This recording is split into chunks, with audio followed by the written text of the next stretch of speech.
Hello, Reverend Kelly here, and today we're going to talk about the curse of Canaan.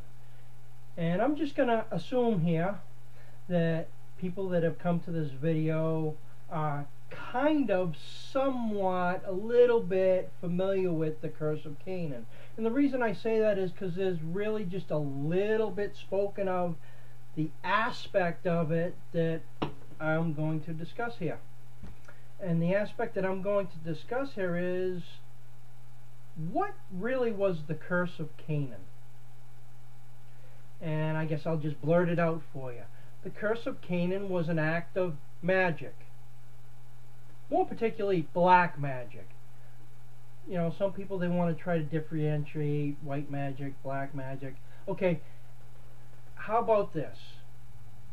Sympathetic magic. That's another form of magic that has traditionally been used by the Hebrews.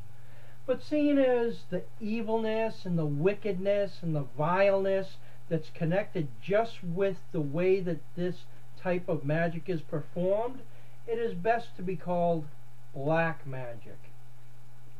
Now, I'm going to correlate to you with the curse of Canaan into a more modern time of what is known as the papal bulls. That's P-A-P-A-L. That's reference to a curse or a blessing or an order put forth by the Pope of the Catholic Church. Now, these items, you can research what a papal bull is. As a matter of fact, I recommend that you do research what a papal bull is. And you research more specifically about how a papal bull was traditionally created. And it was a traditional creation of a human sacrifice. More specifically, a child sacrifice. I believe child sacrifices were always considered to be the most important, because one thing that was extremely vile about all these people is they had this insatiable appetite for innocent victims. I haven't quite researched and narrowed it really down as to why that they prefer innocent victims, other than they're evil cowards. They're evil cowards, they're sneaks, they're corruption. That's what they are. They get in somewhere and they corrupt it, so they're a sneak. So, you know, they can be within the innocent and then strike! And actually, that's how Israel became Israel in the land of Canaan. Because it was actually the land of Canaan right through this time that they call it Israel. And their so-called prophets weren't prophets at all. They were terrorists. They were terrorists, and they infiltrated, like I said, they corrupted, they infiltrated to terrorize, till they got the opportunity where they could strike. And this is how they ruled. This is how they ruled. They ruled with this terrorism and this child sacrifice of the innocent. And that would put everybody in their place, because nobody wanted to be on that sacrifice list that the religious people came up with. You know, like I'm speaking out now, if you were to speak out like that in the nation of Israel, probably in the current nation of Israel also, but if you were to speak out in ancient Israel, there is no doubt that you would be on the sacrifice list. Because that's how those wicked, evil, vile, satanic people behaved, and that's how they governed. And that's also why they were destroyed. They were destroyed and exiled.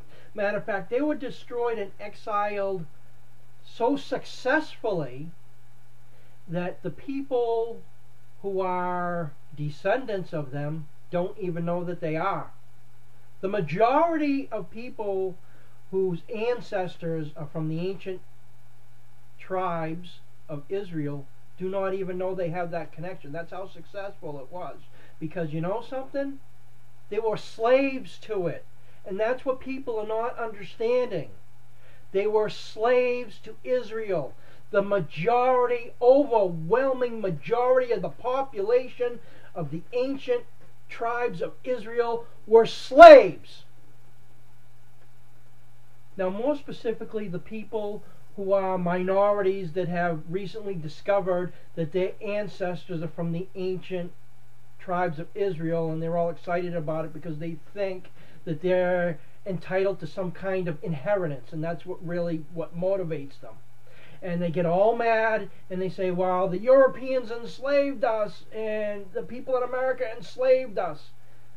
You people were slaves in your own tribes. Your own government enslaved you through terrorism. All the things that you read about Willie Lynch and the Willie Lynch letter and the way that slaves were treated, and they were supposed to be treated like animals, were the ways that your ancient forefathers were treated by their government. So all you people that are out there bragging, saying, we're Israelites, and thinking, well, we're entitled to an inheritance, and that's really what they're all about. Oh boy, yeah, we're going to get something, we're going to get something, we're going to get something. We're going to get reparations for our bad treatment. Are you going to get reparations from your so-called nation, Israel? Are you going to get reparations from Israel? Because what it is you're claiming to be and what it is that you're claiming that you want to come back again was the problem, not the solution. But anyhow, I'm getting off course here. The curse of Canaan. Now, hey, we're talking about family, okay? All from the same group. Noah's children. We're talking about Shem, which is actually pronounced more like Sham or Shame. Shame is actually the best pronunciation of it. We're talking about Shem, Japheth, and we're talking about Ham. Now, Ham, the way the story goes, if you read the ancient Hebrew and you read the traditional ways that the Hebrews have looked at this, they are kind of disputing about what's going on, but really what they're trying to do is cover it all up. They're playing the part of shame. They're shame and trying to cover things up, okay? This is what you don't understand, which is still in our culture and still in our language today, is shame. Okay? And that person named Shem covered Noah in shame. Okay? Shame covered him, but he put a covering over him, right? Didn't he put a blanket or a cloth or whatever it was? I forget exactly what it was that they said, but they covered him. Okay? So that would disguise what had happened. And it supposedly was to cover his nakedness. Well, anybody that studies the ancient Hebrew cultures knows what they were talking about, which covering a person's nakedness or seeing a person's nakedness was reference to sexual actions. And what the more educated people in this subject talk about is that Ham emasculated his father, and his father Noah got pissed because not only did Ham do that, but he bragged about it to his brothers. So he was like pissed. He's pissed at his son. Okay, his son Ham. But did he curse his son Ham? So the stories go in the scripture. That's what this subject is about. What did Noah really do?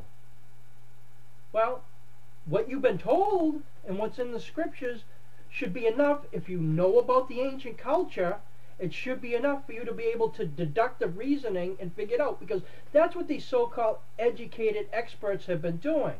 And that's how they come up with that Ham emasculated his father. Some think that, well, maybe he castrated him, because, you know, they lean towards the castration because they don't want to admit. They want to stick with trying to put a cloak over it because there's shame. Shame shows up and he covers it over.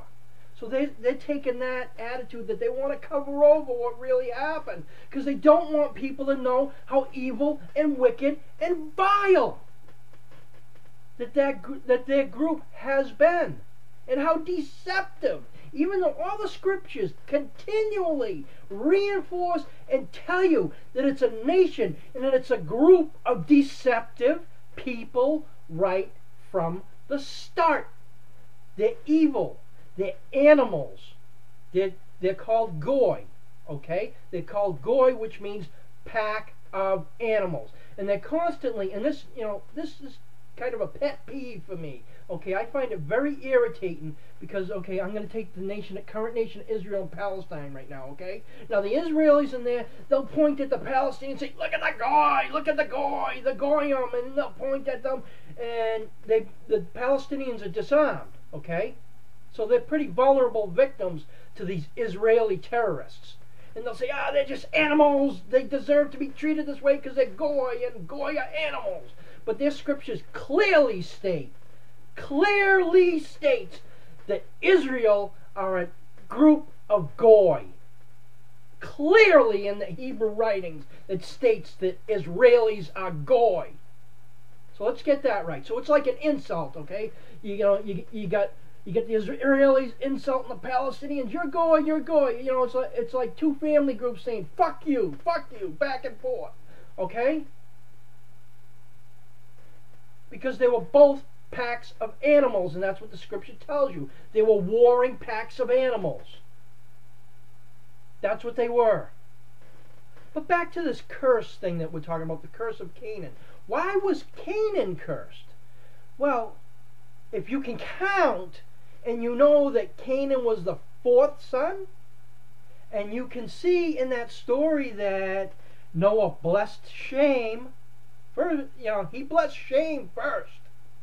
He gave a blessing to Shem, because Shem came in and hid him and cloaked him.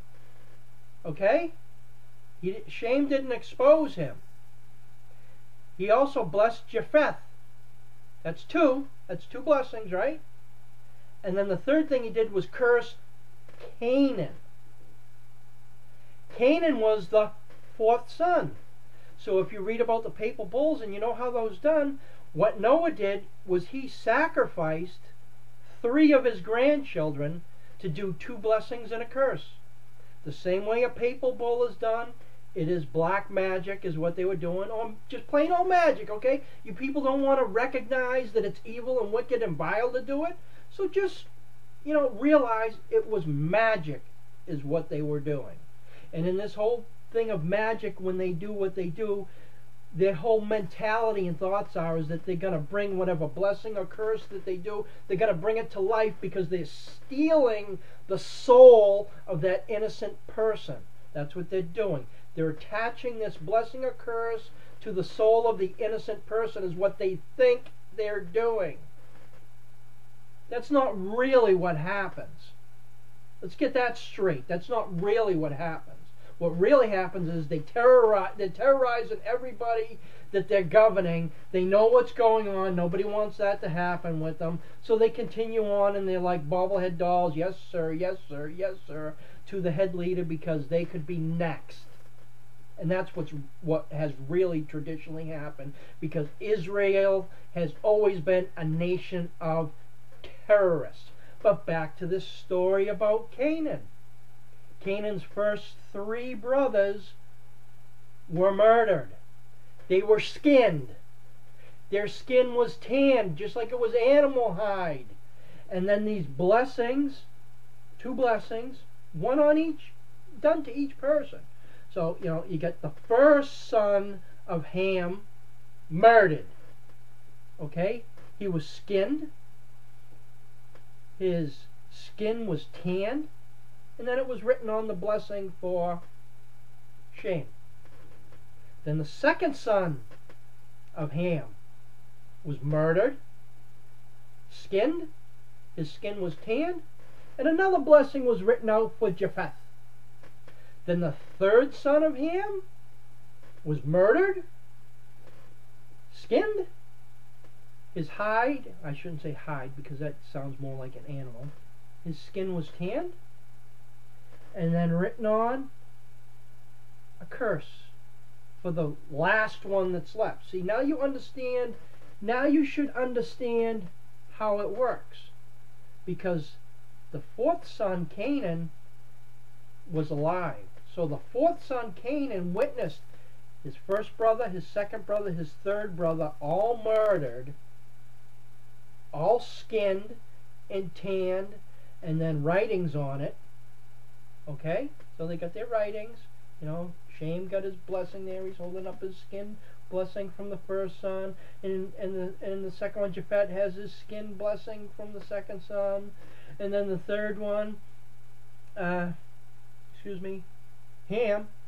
he has the curse on him. So who knows, maybe Noah holds that one.